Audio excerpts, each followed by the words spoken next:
السلام علیکم ورحمۃ اللہ وبرکاتہ۔ ایک دانا شخص کی دو بیٹیاں تھیں۔ ایک کسان کو بیاہ دی، دوسری بیٹی کی شادی کوزہ گر یعنی مٹی کے برتن بنانے والے کے ساتھ کر دی۔ سال بعد بیٹیوں کے حال احوال جاننے کے لیے وہ شخص ان کے گاؤں سے شہر چلے جاتے ہیں۔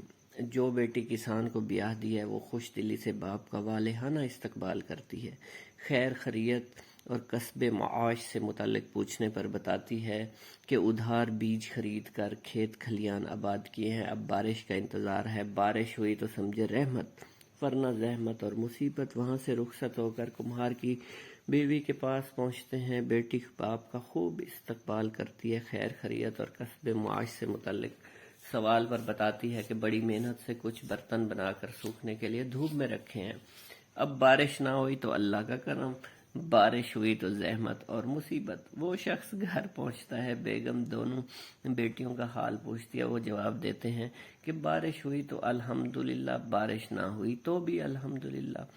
سبق اور عبرت: جو چیز آپ کے لیے مناسب ہو ضروری نہیں وہ دوسرے کے لیے بھی مناسب ہو، اور جو آپ کے لیے مناسب نہیں ہو وہ دوسرے کے لیے بھی نامناسب ہو، یہ لازمی نہیں ہے۔ یہ دنیا ہے، یہ ایسی ہی ہے، لہٰذا ہر حال میں اللہ کا شکر ادا کیجیے۔